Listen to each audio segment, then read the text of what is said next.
We invited Dipika Shrestha. She and her partner, Anus Thapa, they're running a podcast for immigrants, with immigrants at the end of the day. And the focus of these programs, of these interviews, is to help immigrants to learn about different job search journeys and different careers, and also advice from different immigrant providers in New York City mostly. So it's been a great resource. I thought it's very interesting to watch and learn, and Dipika will explain how else you can use this resource for your job search. And her focus today is how to rebrand yourself for the job market and how to change your careers, basically, because it's very actual for us, for all immigrants who come and have to change their life and also to change careers and find a new way and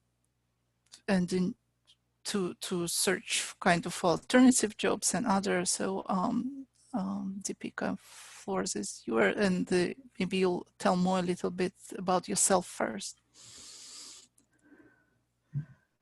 Okay, yeah, thank you so much, Tanjilia and Emma, for inviting me today. And just as Tanjilia said, yeah, today we are trying to talk and explore ways on how we can rebrand ourselves as we do this career transition process in the US. And this is such a broad topic. There is so much to talk about, but because of time limitation, I will try to focus just on 7 key points, which I personally feel is very important as we try to navigate our career in this new country and try to make a new start. And I have a slide to show, so I will just share my screen. And so I have 13 slides in total. And Emma, I'll ask you for a favor. If you feel that I'm being too fast or too slow, just feel free to interrupt me, so that I can, go with I can make it good. I can make my pace good. Okay. And yeah, so I won't be, so feel free to interrupt me. And if I'm trying to, make some points, and if it does not come across well, or if you think I need to further elaborate so that I can make it much more understandable, feel free to interrupt me and let me know. I would appreciate that. So briefly about myself, my name is Dipika Shrestha and I am from Kathmandu, Nepal. I came to the US in 2014.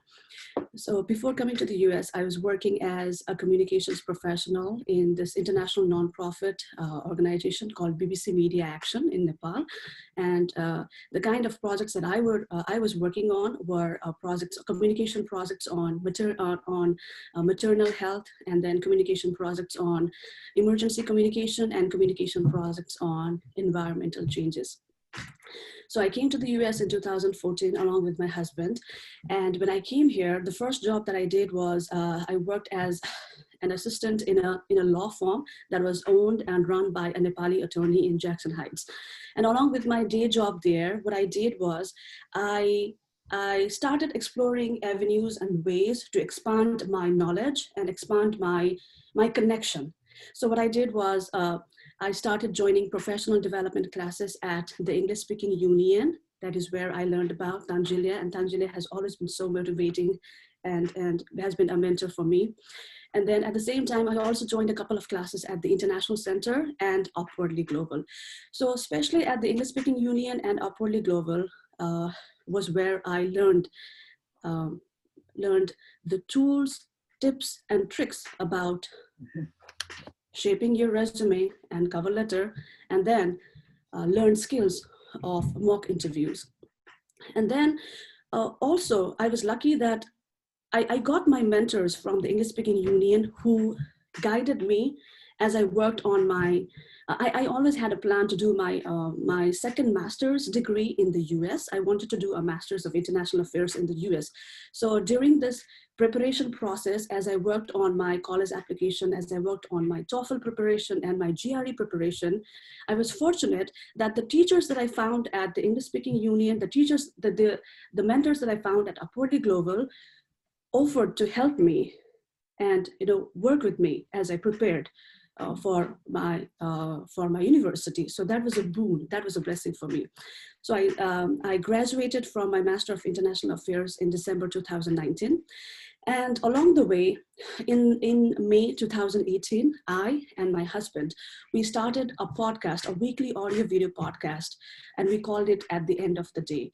And just as Tanjilia briefly mentioned, the objective of this podcast is to interview immigrant professionals from all walks of life, from different immigrant communities in the United States, and interview them about their initial challenges that they faced when they were new in this country. What are the challenges they faced and how they overcame those challenges to make their dream career come true in the US. So all of our guests in this podcast, they walk us in detail about the steps that they took.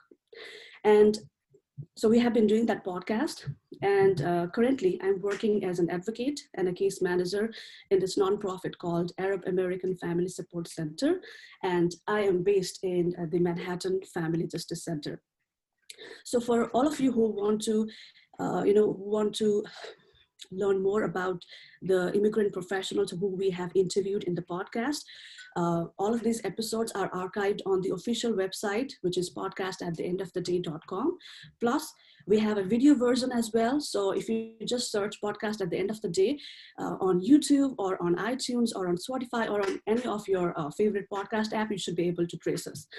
And one very important feature, very important good thing about all our guests is that all of these guests have shared either their personal email address or professional email address or their LinkedIn profile, and they have invited the listeners to reach out to them if they want to contact them for career guidance.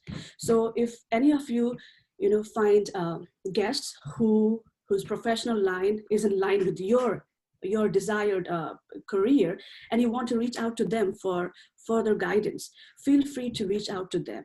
And you can also mention that you learned about them through this podcast at the end of the day, so that they know where you're coming from, and they know that you have a genuine reason behind reaching out to them. And also because you mentioned the source from where you learned about them, there is a higher possibility that they will respond to your queries and might be more interested in helping you or guiding you the way they can. So let's get into the 7 key points that I think are very important to consider when, as we navigate the career transition process in the US.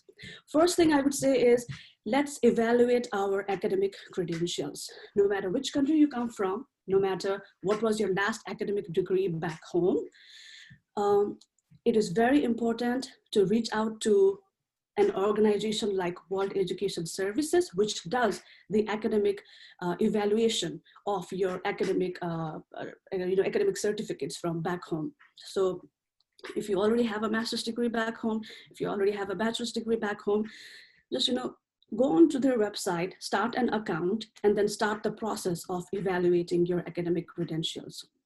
And after you have done that, make sure to include that in your resume as well. The benefit is, only after you understand what your academic degrees back home is worth in the US job market, you know whether or not you have the minimum academic qualification to apply for that particular job. And also, if you want to continue your education, if you want to, do higher studies, then because you already know how much of your education is worth, you know what is the next degree that you should be looking for, So that's why it gives a clear picture of where you are in terms of your academic qualification. And of course, very important and very tough, hectic and boring stuff is resume, cover letter, and interview. I find this boring all the time. Every time I look for or apply for a new job, this is such a hectic job to do.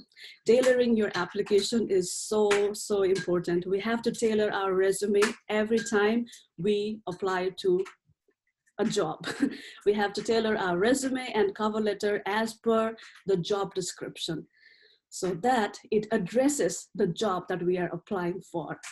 And luckily there are organizations like, again, Upwardly Global. the English-speaking union, and organizations like New Women New Yorkers, which conduct sessions for us, for immigrants like us, so that we can learn the skills of working on our resume and cover letter. And let's say we submit the application and now we get invited for the interview. It is so important to have to research, to do an intensive research of that organization, of that project where we are applying. And then it is so important to prepare answers for behavioral interview questions. And I find this the most difficult of all. I find this, I'm being very honest, preparing answers for behavioral interview questions, it's like, oh, sometimes you feel like crying, because you have to think of all sorts of examples from your past experience and try to relate with the job that you're applying for, the specific skills and the experience that is being asked in that particular job.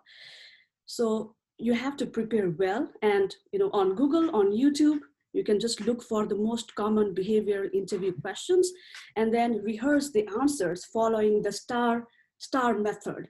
So there is a YouTube resource, it's called Work It Daily. I find this YouTube channel, Work It Daily, very useful when I prepare for answers for behavioral interview questions. It's really helpful. And also when you have mentors from these organizations, when you have people who are willing to help you, also make a request and see if they are willing to offer their time to sit with you or to speak to you over the phone and help you do mock interviews. Their feedback is going to be immensely helpful. And as I said, this is such a hectic process and it requires continued motivation. At times, I don't know if it happens with you, but sometimes I used to feel it this way. I used to compare myself with my colleagues from back home, with my friends back home, someone with whom I had started my career at the same time. And just because now that I'm here in the US and just because they are still there in back home, they are way, way far ahead than me in terms of career. So I feel like, okay, I'm still, I'm stuck, but they are way ahead. So you doubt yourself, you begin to doubt yourself. And that is when your motivation falls down. So let's not compare ourselves with others. Let's not compare. And rather than that, always continue to expand our knowledge in that line of profession where we want to continue our career. So keep growing your knowledge and information and keep your learning curve higher. Continue doing that all the time to prepare ourselves better for that particular role that we want to be in the coming few months or in the coming few years. And this is where I would like to bring one example of this very inspiring personality, Dubar from Costa Rica. So Dubar, I made some notes about Dubar. So Dubar came to the US in around 2001. He was in Costa Rica. He had done his bachelor's degree. He was a maths teacher, a school teacher in a highly reputed English medium school in Costa Rica. And after coming to the US in around 2001, he realized all the English that the English communication that he did back home was so different than the communication that's done in the US. That was his first culture shock, or first, shock after coming to the US. So the first job that he did was he started working in a restaurant in New Jersey. He continued working in the same restaurant for a number of years. And he used that as an opportunity to polish his communication skill in English. And at the same time, he always wanted to make his career in data science. So he did self-study in data science for a number of years. During the day, he would be working in the restaurant, and then during the night, he would be doing his self-study for data science. And then with this know-how of his polished, much better communication skill, and with his know-how of data science, he managed to get a job in health industry in New Jersey. And then in 2017, that is like after 16 years of coming to the US, he finally thought, now I am prepared to join master's degree. And then he started his master's of data science at CUNY School of Professional Studies. And then he graduated in December 2019. And as luck would have it, around the same time, he was applying to a number of data science related jobs. And as luck would have it, in November 2019, just a month before he graduated, he found his dream job as a senior analyst. And now he had just moved to North Carolina to work at Lowe's as a senior analyst. So the point is, if it was not for his continued motivation, he would not have been able to fulfill this dream. For some people, reaching that point of your career comes fast. For some people, it might come late. But the idea is, to continuously keep working on it. And one of the things Duvar always highlights is how important LinkedIn is. He is very good at utilizing LinkedIn for his professional development and professional connections. And this is one of the things that many of our guests in the podcast highlight a lot. So let's use LinkedIn as a platform to present our professional interest. If there is an article, if there is a news, if there is anything related to your professional line and you want to talk about it and share the links, do that. So that way, people who are in your LinkedIn network would know that this is something that you're passionate about, and this is the sector that you know well. So this is how you also build the trust about a particular sector in career. And this also helps in gaining the attraction or the attention of potential of recruiters. And it is very important to build a strong LinkedIn profile. So you might come from an architectural background, or you might come from a teaching background, academic background. So on LinkedIn, let's use that LinkedIn to look for profiles of professionals in these sectors, and then read the language that they have used to describe their job experience, to describe their educational experiences. So that way we know what kind of words and languages we're supposed to use in our profile to make it strong. And very important is, let's not lie about ourselves on LinkedIn. These days I have come across a couple of profiles where I know the person and the jobs positions do not match, meaning I know that they are not being true about what they have mentioned on the LinkedIn profile. They are lying about the job positions. And I also know of a couple of cases where some individuals have lost their internship opportunities and lost their jobs because they faked their profile, because they exaggerated the job positions and the job descriptions on LinkedIn. So let's not do that. Let's not do that. And let's use LinkedIn to stay connected with our dream employers. So I believe that all of us have a list of some organizations where we want to be working in the coming few months or in the coming few years. So let's prepare a list of those organizations where we want to work in the future, and follow their website. Let's subscribe to their newsletters. Let's follow them on their LinkedIn and Twitter. So that way we can keep ourselves updated about their projects, about their new initiatives, new developments. And it's also a good way to learn about their staff. And let's follow their staff on LinkedIn. And if you like, when the staff have shared some articles or news updates, if those are of your professional interest, then you can comment and you can reshare them. So that way you can actually, gradually, slowly, you can actually be in their attention. You can actually start grabbing their attention as well. So this is a good way to build connection. Now, how does this connection serve? So let's say if there is a vacancy in one of these organizations, in one of your dream organizations, because you are already keeping yourself updated with their project developments and their newsletters, you are reading the newsletters continuously, basically you know much better. And the amount of time that you would otherwise be spending in doing the research for your job preparation for your application preparation or your interview preparation, just think of it, you save an enormous amount of time because you already know about these. And now that you're also connected with some of the professionals in these organizations on LinkedIn, you can actually reach out to them and be honest about why you are reaching out to them, and say, that there is this vacancy that I came across in your organization, and I think I'm a better suit, or I'm thinking of applying for this position. So if I wonder if you're available to, if you would like to give me some of your time to talk to me over the phone so that I can learn better about this position. So you can reach out to them. Now, not everyone will respond back, obviously, because people are busy. They have their busy professional lives and personal lives. So let's not be upset about not hearing back from them. But then there are some people who are actually willing to help you, because everyone goes through the same kind of process to find a job. So they understand how desperate people can be to get a job.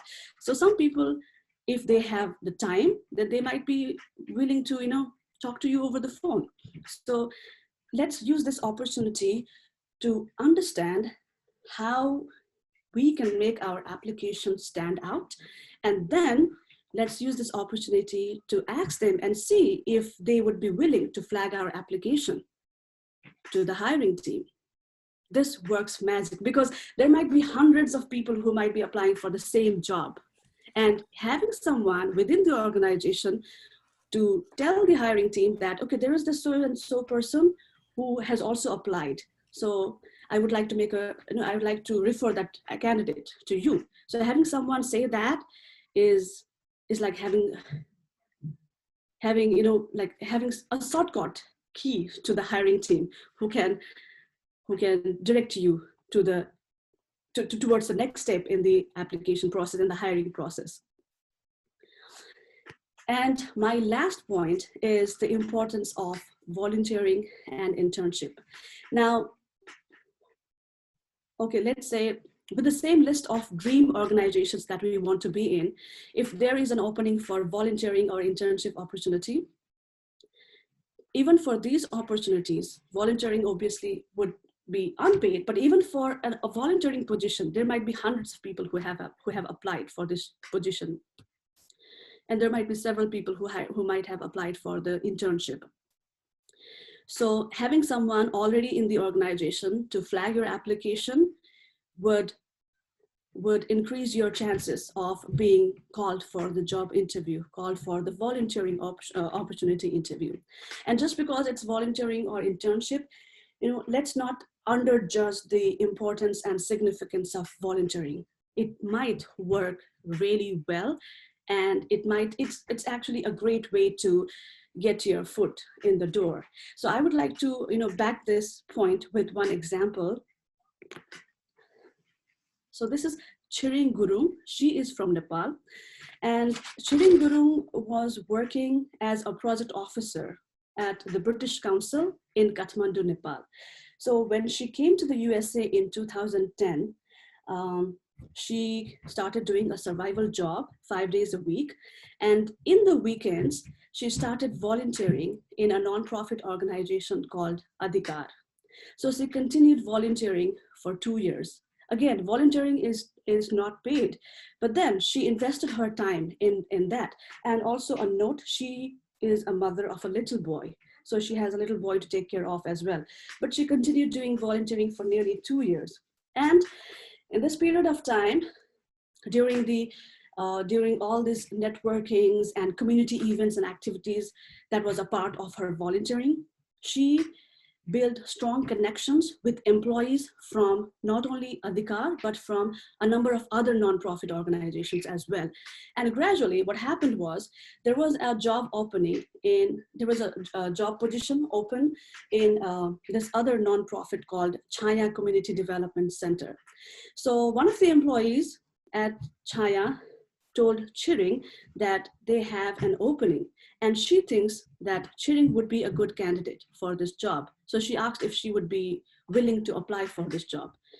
So now if Chiring had just applied randomly without knowing anybody in that organization, her application would have been one among dozens of applications or one among hundreds of applications.